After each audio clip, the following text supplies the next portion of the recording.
Hello friends, welcome to my YouTube channel Bihar SCERT series में हम chapter 4 का ये सेकेंड वीडियो लेकर आए हैं, जिसमें हम चैप्टर 9 से स्टार्ट करने वाले हैं, क्योंकि चैप्टर 1 से 8 तक हम पहले वीडियो में कवर कर चुके हैं।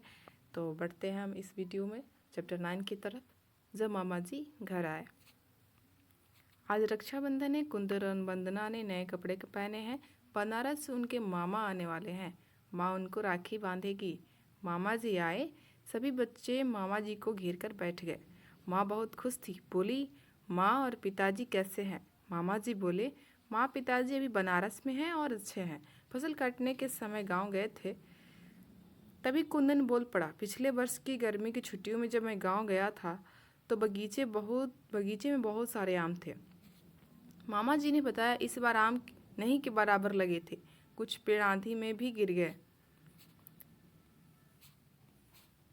मामा जी और पिताजी बात कर रहे थे, तभी दादाजी आ गए। मामा जी ने उनका अभिवादन किया। आशीर्वाद देते हुए दादाजी से पूछा, बताइए नौकरी कैसी चल रही है? मामा जी ने बताया, मेरी बदली हैदराबाद हो गई है। दादाजी आश्चर्य से बोल पड़े, इतनी दूर जाओगे? मामा जी बोले, जाना तो होगा ही, ऊंचे पद पर जाने का मामला है। मामा जी ने फिर बताया कि वे पहले नए शहर अकेले ही जाएंगे, मामी और नेहा बाद में जाएगी। नाना नानी अपने गांव से बहुत दूर नहीं जाना चाहते, इसलिए वे गांव में ही रहेंगे। नेहा थोड़ी उदास है क्योंकि उसके सारे दोस्त बनारस में रह जाएंगे। और इस तरह चैप्टर समाप्त होता है। बढ़ते हैं अगले चैप्टर की तरफ। दादाजी दादी हमारा अगला चैप्टर है छठ पर्व और बच्चे। ऊपर बने चित्र में कौन सा पर्व मनाया जा रहा है? तो छठ है। छठ पर्व कब मनाया जाता है? इसमें किसकी पूजा की जाती है? तो छठ पर्व जो है नवंबर के महीने में मनाया जाता है और इसमें सूर्य भगवान की पूजा की जाती है। आपके घर में पर्व कैसे मनाते हैं? ये खासकर बिहार में मनाया जाता है। कक्षा के सभी बच्चे आपस में बातचीत कर रहे थे। शिवांगी बोली, माँ के आग्रह पर इस बार मेरी बुआ छठ करने हमारे गांव आई हैं। इस बार छठ नहीं की माँ, इस बार छठ नहीं की, दादी बीमार है, माँ को दादी की देखभाल करनी पड़ती है। तभी रमेश ने कहा, क्या तुम अपनी माँ की मदद नहीं करती हो? मैं तो अपने माँ की कही हर बात मानता हूँ और उनके काम में भी मदद करता हूँ। शिवांगी बोली, मैं भी माँ से पूछकर दादी को दवाई और पानी देती हूँ, उनके निकट बैठती हूँ और बातचीत कर उनका मन बहलाती हूँ। यह बातचीत विकास बड़े आनंद से सुन रहा था। पर्व त्योहार और अन्य उत्सव हमें उत्साहित तो करते ही हैं, साथ ही साथ कुछ सिखाते भी हैं। विकास बोला। सुषमा कहाँ चुप रहने वाली थी। अरे, मैंने भी तो अपनी माँ से ठेकुआ बनाने में मदद की और माँ को ठेकुआ बनाने में मदद की और इससे मुझे ठेकुआ बनाना आ गया है। विकास बोला, हाँ हाँ, मैं भी पापा के साथ बाजार गया और वहाँ हमने सामानों की खरीदारी की। शिवांगी और रमेश की यह बातचीत कार्तिक चुपचाप सुन रहा था। शिवांगी बोली, कार्तिक, तुम्हारे घर छठ में कौन कौन आए?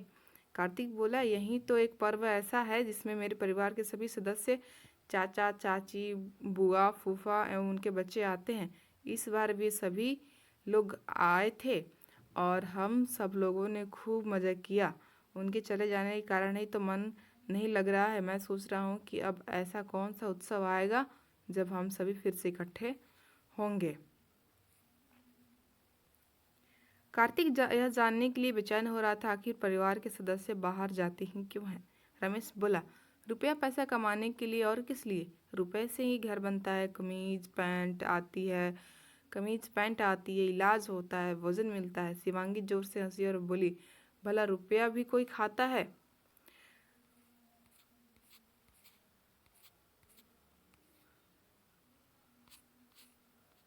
आपके परिवार में विभिन्न प्रकार के कार्य होंगे। कुछ कार्यों से आमदनी होती होगी और कुछ कार्यों से आमदनी नहीं होती होगी। आप अपने दोस्त और आस पड़ोस के परिवार से बात कीजिए, पता लगेगा कि किस कार्य से आमदनी होती है तथा किस कार्य से नहीं। विभिन्न परिवारों में उस कार्य को करने का निर्णय कौन लेते हैं, ये उसकी सूची बनाना है। इस कार्य को करने में रशीद को बड़ा मजा आया। रशीद ने अपने दोस्तों को बताया कि मेरे पड़ोस के एक परिवार में सभी निर्णय एक व्यक्ति जो घर का मुखिया है वही लेते हैं। गांव में खाद बीज कीटनाशक की दुकान नहीं है। उसी परिवार का एक सदस्य वसु अलग से आमदनी के लिए बैंक से कर्ज लेकर दुकान खोलना चाहते थे। सभी लोगों के मान जाने के बावजूद घर के मुखिया ने किसी की एक न सुनी। उन्होंने दुकान खोलने से मना कर दिया। मेरी दीदी पढ़ने के लिए भुवनेश्वर जाना चाहती थी। पिताजी ने कहा ऐसा नहीं हो सकता, वहाँ उसे हॉस्टल में रहना होगा, उसे वहाँ कोई देखने वाला नहीं रहेगा। पिताजी ने दीदी से कहा पढ़ना है तो यहीं से पढ़ो या पढ़ना बंद करो। दीदी रुआंसी हो गई। माँ ने समझाते हुए कहा लड़कियां अंतरिक्ष की सैर कर रही हैं और आप इसे भुवनेश्वर नहीं जाने देना चाहते। चाचा जी ने भी कहा लड़कियां पढ़ेंगी तभी तो आगे बढ़ेंगी। पिताजी को भी लगा कि ये लोग ठीक कह रहे हैं। अंत में सब लोगों ने तय किया कि दीदी भुवनेश्वर पढ़ने जाएगी। और इस तरह ये चैप्टर समाप्त होता है। बढ़ते हैं अगले चैप्टर की तरफ। हमारा अगला चैप्टर है आओ बनाए नक्शा। एक दिन प्रशांत के पिताजी ने उसे चिट्ठी डालने डाकघर भेजा। नीचे इस रास्ते का एक नजरी नक्शा दिया गया है। इस नक्शे में रास्ते में आ रही अलग अलग चीज़ों और जगहों को किसी न किसी संकेत से दर्शाया गया है।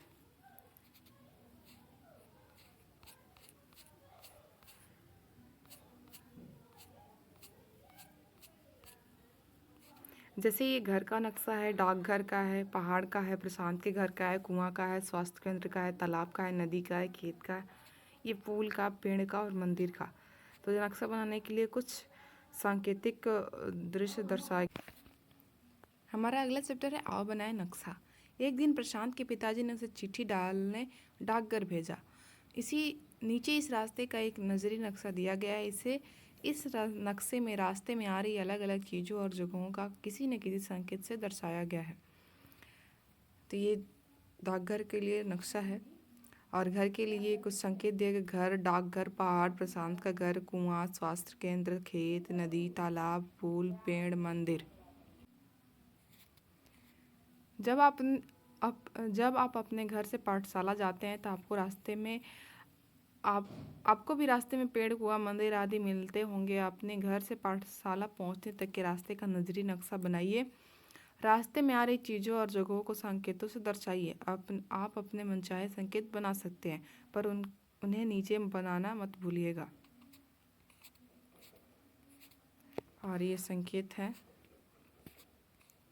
प्रशांत की बहन शीतल ने दिशाओं को पहचानना सीख लिया है। वह उगते सूरज को आधार बनाकर यह बता सकती है कि उसका घर, स्कूल या कोई और जगह किस दिशा में है। एक दिन उसने अपने स्कूल के आसपास के स्थानों को उनकी दिशा के अनुसार कागज पर बनाया। ये शीतल का नक्शा है और उस शीतल का स्कूल, उसके दक्षिण में अस्पताल है, स्कूल के पूर्व में बगीचा है और पश्चिम में मेरा घर और उत्तर में पहाड़। ये शीतल ने बनाया नक्शा है। प्रशांत ने जब शीतल का नक्शा बनाया हुआ देखा तो बोला नक्शा तो तुम्हारा बिल्कुल सही है, लेकिन कागज़ पर जब हम नक्शा बनाते हैं तो उत्तर दिशा हमेशा ऊपर की ओर रखते हैं। मतलब किसी स्थान से उत्तर की ओर के स्थान को ऊपर की ओर बनाया जाता है, दक्षिण की ओर के स्थान को नीचे की ओर बनाया जाता है। इसी प्रकार कागज़ की दाईं ओर पूर्व के स्थान को और बाईं ओर पश्चिम के स्थान को बनाया जाता है। इस बात को समझने के लिए मैं अपने नक्शे पर यह चिन्ह बनाता हूँ। तो जब भी हम कहीं मैप बनाते हैं तो वहाँ पर हमारा जो नक्शा होता है, ऊपर हमारा नॉर्थ होता है, नीचे साउथ होता है और राइट में ईस्ट होता है और लेफ्ट में वेस्ट होता है। तो उत्तर, दक्षिण, पूर्व, पश्चिम ये देखना होगा। और ये प्रशांत ने नक्शा बनाया है। प्रशांत का ये स्कूल है, इसके उत्तर में पहाड़ है, पूरब में बगीचा है और पश्चिम में उसका घर है और दक्षिण में उसका अस्पताल है।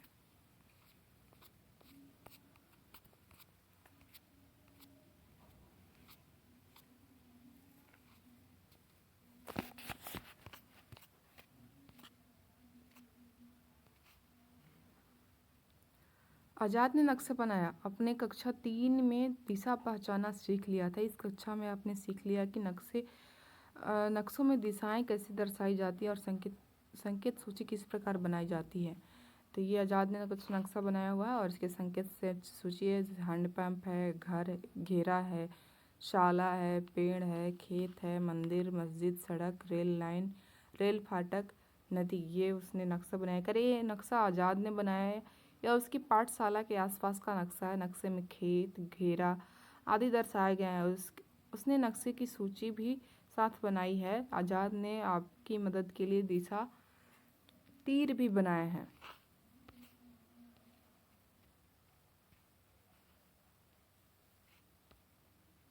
और इससे कुछ क्वेश्चन है। बढ़ते हैं हम अगले चैप्टर की तरफ। हमारा अगला चैप्टर है अपना प्यारा घर।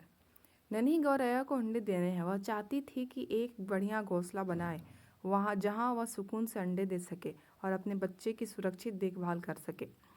घोंसला बनने के पहले उसने अन्य पक्षियों के घोंसले को देखना जरूरी समझा। सबसे पहले वह गुटकू कबूतर से मिली। गुटकू दादा, एक बढ़िया घोंसला बनाने के लिए मुझे तुम्हारी सलाह चाहिए।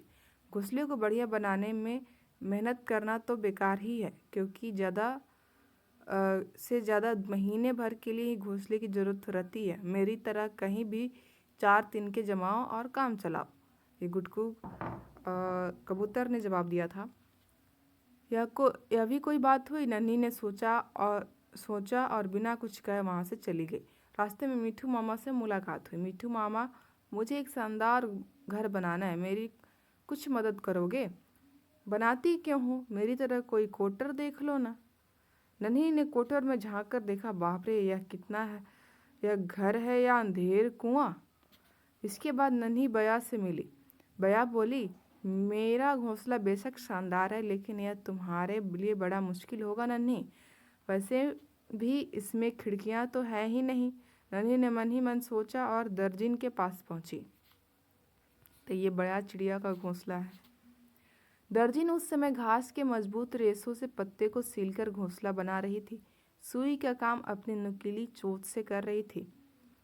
दर्जिन गर्व से नन्ही की ओर देखती हुई बोली, तुम्हारे लिए मेरे जैसा घोंसला बनाना तो संभव नहीं है, क्योंकि तुम्हारे पास मेरी जैसी चोंच नहीं है।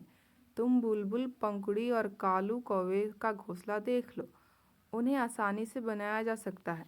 बुलबुल का घोंसला देखकर नन्ही बोली, यह तो कोई खास नहीं है। और कौवे का घोंसला देखकर, इतना बड़ा घोंसला और ऐसा कटीला और कठोर, मेरे नाजुक बच्चे भला ऐसे घर में कैसे रहेंगे? लेकिन अब वह समय आ गया है जब मुझे घोंसला जल्दी बना लेना चाहिए। क्या करूं? कैसा घोंसला बनाऊं? नन्ही सोच रही थी। तभी तभी तारों पर बैठा एक नीलकंठ बोला, तुम तो अपने तरीके से ही अपना घर बनाओ, वही सबसे अच्छा घर होगा। नन्ही ने वैसा ही किया और अपने घोंसले में 4 अंडे दिए। अंडों को सेने के लिए नन्ही को लगा कि वह घोंसला ही उसका सबसे प्यारा और अनोखा घर है। तो ये सभी पक्षियों के घोंसले जो है अलग अलग हैं, उनको रहने के तरीके अलग अलग हैं। उनसे क्वेश्चन आ सकते हैं। जिस तरह विभिन्न जीव अलग अलग जगह पर रहते हैं, उसी तरह उनके आवास भी अलग अलग तरह के होते हैं। कुछ गुफाओं में रहते हैं, कुछ बिल में। कुछ पक्षी घोंसलों में रहते हैं तो कुछ कोटर में। पता कीजिए कौन से जीव कैसे आवास में रहते हैं। चूहा बिल में रहता है, चींटियाँ भी बिल में रहती हैं, मोर पेड़ पे रहते हैं, भालू भी पेड़ों के नीचे रहते हैं, उल्लू जो है पेड़ पे रहता है, और गिद्दड़ भी गुफाओं में रहते हैं, और सांप बिल के अंदर रहता है, और बंदर पेड़ के ऊपर रहते हैं। बहुत सारे जीव दिन में बाहर निकलते हैं और रात में अपने आवास में रहते हैं, पर कुछ जीव केवल रात में ही आवास से बाहर निकलते हैं। कौन कौन ऐसे जीव है जो रात में बाहर निकलते हैं? ये जीव दिन में कहाँ रहते हैं? तो चमगादड़ हो गया, उल्लू हो गया, ये जो जीव है जो रात में निकलते हैं और दिन में भी सोया करते, पेड़ों पे ही रहते हैं। बच्चों, आप घास फूस और तिनकों की मदद से एक घोंसला बनाइए तथा उसमें रुई के 2-3 अंडे बनाकर रखिए। बच्चों के लिए प्रयोजनकारी है। और ये हमारा चैप्टर समाप्त हुआ। बढ़ते हैं अगले चैप्टर की तरफ। हमारा अगला चैप्टर है खेत से घर तक। मेरा नाम बसंती है, मैं सुहावनपुर में रहती हूँ। मेरे पिताजी किसान हैं। हमारे खेत में धान, गेहूँ, दलहन, तिलहन, सब्जी आदि बोई जाती हैं। जब फसल बोने का समय आता है तो मुझे बड़ा अच्छा लगता है। मुझे भी खेतों में काम करना अच्छा लगता है। पिताजी बताते हैं कि फसल अच्छी हो इसके लिए बहुत मेहनत करनी पड़ती है। सबसे पहले फसल बोने के लिए खेत की जुताई करनी पड़ती है, फिर बुआई, निराई, गुड़ाई और हाँ, समय समय पर पानी भी देना जरूरी है। कुछ अनाज जाड़े में बोते हैं, गर्मी में काटे जाते हैं, और कुछ गर्मी में बोए जाते हैं और सर्दी में काटे जाते हैं। धान, प्याज, मिर्च आदि बोने से पहले उसका बिचड़ा तैयार किया जाता है। तैयार बिचड़े को उखाड़कर फिर खेत में बराबर बराबर दूरी पर रोपते हैं, जबकि गेहूँ, मक्का, सरसों आदि के बीज सीधे खेत में लगा दिए जाते हैं। धान की खेती कैसे होती है क्रम में लिखिए। अक्सर अपने खेत पर ही दिखाई देते हैं। चिलचिलाती धूप हो या बरसात की बारिश, जाड़े का दिन हो या गर्मी की उमस, उन्हें खेत की हरियाली से बहुत प्यार है। वह सुबह सवेरे उठ जाते हैं और खेत में सब्जियों को तोड़ते हैं और टोकरियों में भरकर सड़क के किनारे रोजाना 5:30 बजे आ जाते हैं। टेम्पो पर लादकर सब्जियों को बाजार पहुंचाते हैं। रामाधीन के गांव में ही करीम चाचा हैं जो रोजाना सुबह सवेरे मंडी जाते हैं। टेम्पो और ठेले पर लाद कर तरह तरह की सब्जियां तथा फल लाते हैं। सड़क किनारे एक दुकान में उसे शाम तक बेचते हैं। हमारा अगला चैप्टर है बाल मेला और खेल। अभ्यास मध्य विद्यालय शेखपुरा में आज बाल मेले का आयोजन है। सभी छात्र छात्राएं बहुत खुश हैं। बाल मेले में विभिन्न प्रकार की शैक्षिक एवं खेलकूद प्रतियोगिताएं होने वाली हैं। मैदान की साफ सफाई पूर्व में हो चुकी है। बाल संसद के सदस्यगण अपने शिक्षकों के साथ बाल मेले के आयोजन में व्यस्त है। प्रतियोगिताओं में भाग लेने वाले विद्यार्थी अपना अपना अभ्यास कर रहे हैं। कोई दौड़ लगा रहा है तो कोई कूद रहा है तो कोई चित्र बनाने का अभ्यास कर रहा है तो कोई भाषण देने की तैयारी। ये बाल मेला मंच लगा हुआ है। अंततः वह दिन आ गया जिस दिन सोनू के विद्यालय में बाल मेला का आयोजन होने वाला था।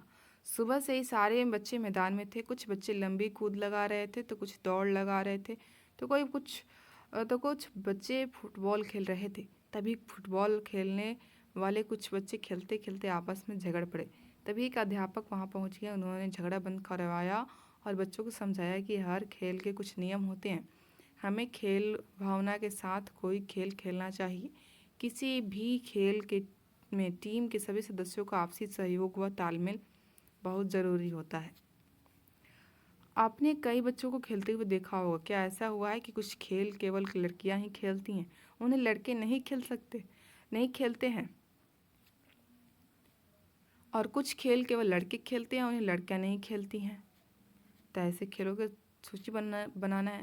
हालांकि अब पहले जैसी बात नहीं रही। कोई भी खेल हो, लड़कियां और लड़के दोनों खेल सकते हैं। बढ़ते हैं अगले चैप्टर की तरफ। हमारा अगला चैप्टर है आसपास की सफाई।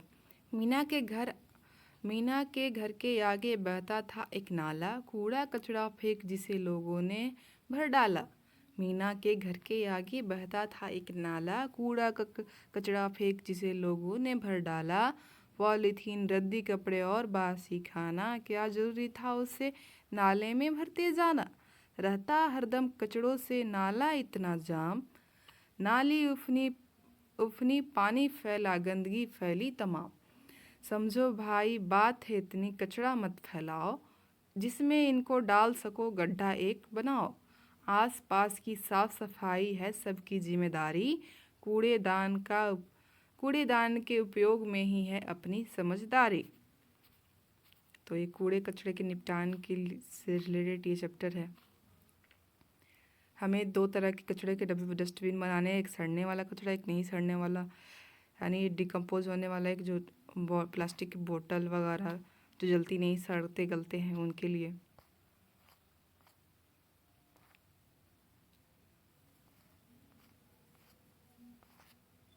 और ये कूड़े कचरे का नियंत्रण है। कचरा उत्पन्न करने वाली चीज़ों का कम उपयोग, बाजार से सामान लाने के लिए कपड़े के थैले का प्रयोग, दोबारा उपयोग में लाए जा सकने वाली चीज़ों का पुनः उपयोग, गलने सड़ने वाले कूड़े कचरे को गड्ढे में डालकर मिट्टी से ढक देना। घर एवं विद्यालय के कचरे को डस्टबिन में एकत्र कर उचित जगह पर कूड़ादान या गड्ढा में डालना। पुनः चक्रण हेतु प्लास्टिक, पॉलीथीन, शीशा, लोहा, कागज आदि को एकत्रित करना। सब्जियों के छिलके, बासी भोजन, चोकर, चावल के कण आदि को जानवरों को देना। इस तरह हम कूड़े कचड़े को हम नियंत्रित कर सकते हैं। इसको कहीं भी ढेर लगने से कम कर सकते हैं। बच्चों ने तय किया कि हम अपने घर, गली और विद्यालय की सफाई मिलजुल कर करेंगे। और इस तरह ये हमारा चैप्टर भी समाप्त होता है। बढ़ते हैं अगले चैप्टर की तरफ। हमारा अगला चैप्टर है मीठा मीठा शहद।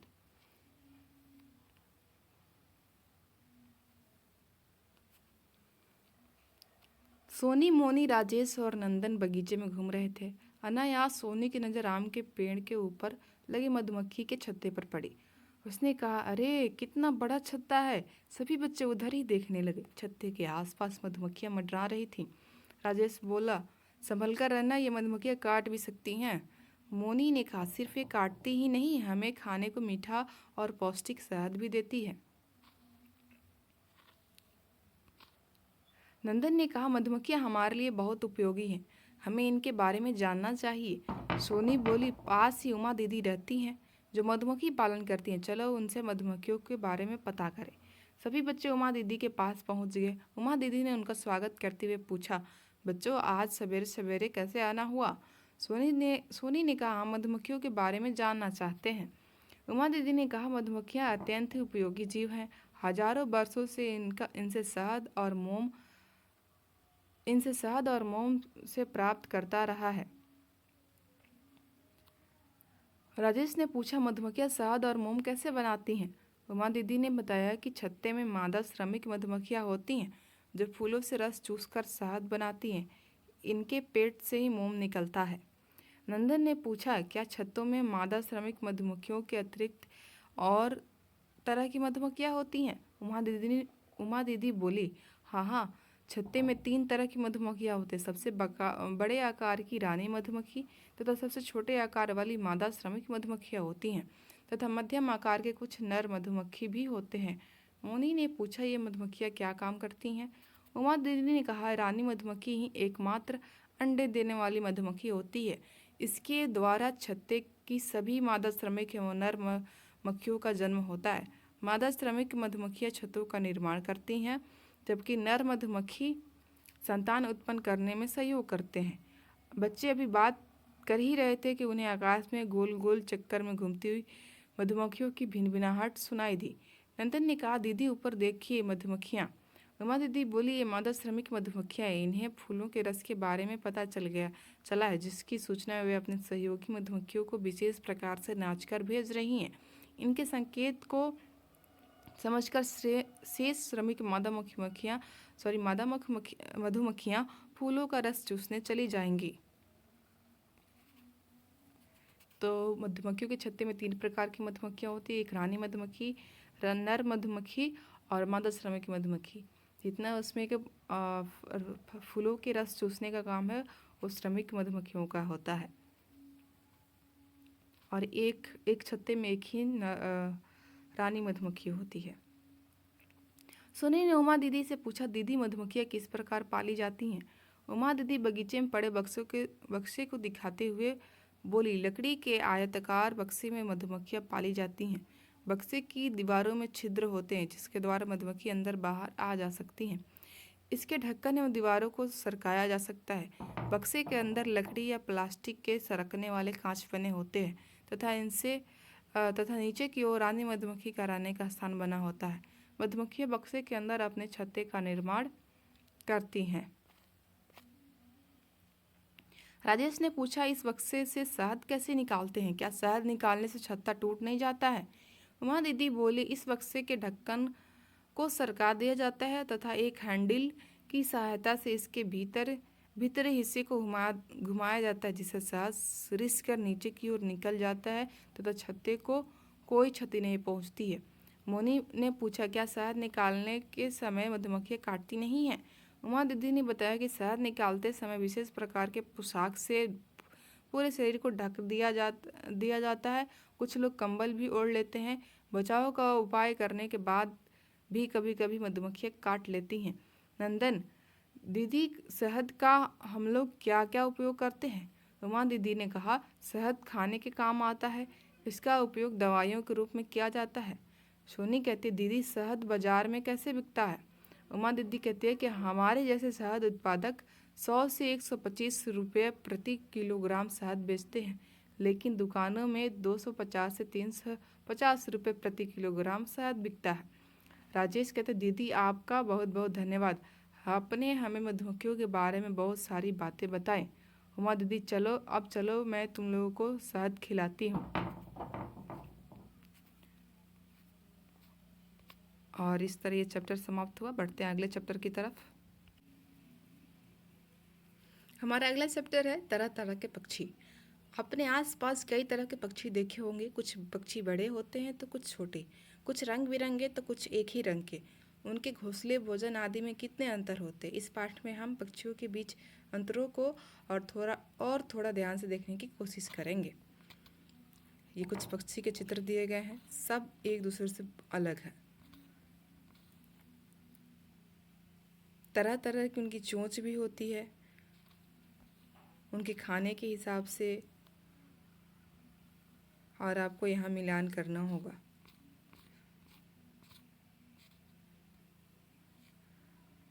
पक्षियों की चोंच से हमें उनके खाने की आदतों के बारे में पता लगता है।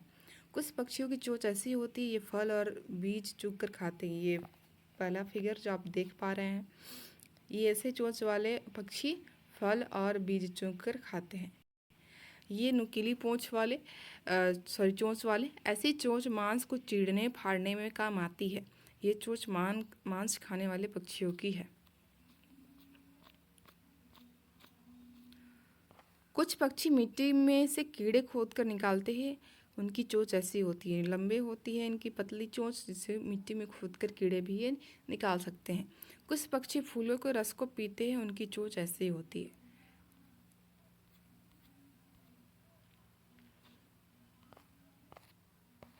कुछ पक्षी मछली खाते हैं। मछली पकड़ने और मिट्टी निथारने के लिए इनको ऐसी चोंच की ज़रूरत होती है। और ये तोते की चोंच, इससे वह कड़े बीज भी फोड़ लेता है। तो ये पक्षियों की चोंच के बारे में पता चला, जिससे इनके खाने के बारे में पता चल जाता है। तरह तरह के पंजे। सब पक्षियों के पंजे भी चोंच की तरह एक जैसे नहीं होते हैं। पंजों की बनावट से पक्षियों के वास स्थान का पता लगाया जा सकता है। ऐसे पंजे पेड़ की डाली पकड़ने के लिए है। इस तरह का पंजा, ऐसे पंजे पानी में तैरने वाले पक्षियों के होते हैं, जिसको तैरने में मदद करते हैं। और ऐसे पंजे शिकार को पकड़ने के लिए होते हैं, नुकीले ये पंजे हैं। और ये पंजे ज़मीन पर चलने के लिए होते हैं। तो इनके बनावट में भी अंतर है।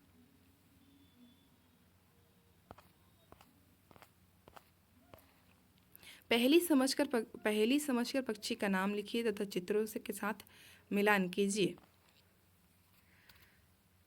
सुंदर सुंदर कलगी मेरी खिंचती है सबका ध्यान, चोंच मेरी ताकतवर है, पेड़ छेदना मेरा काम। मैं हूँ कठफोड़वा। ये थर्ड पिक्चर। लंबी टांगों पर खड़ी रहती हूँ, इधर उधर देखती रहती हूँ, छुरी जैसी चोंच है मेरी, मार लेती हूँ मेढक मछली। मैं हूँ बत्तख। सबसे पहले मैं ही जागता, दूसरों को फिर मैं जगाता, सुबह से जब तक हो शाम, दाना चुगना मेरा काम। ये है मुर्गा। और इस तरह है हमारा चैप्टर समाप्त होता है। और मिलते हैं अगले वीडियो के साथ। तब तक मिलते हैं अगले वीडियो के साथ। जय हिंद।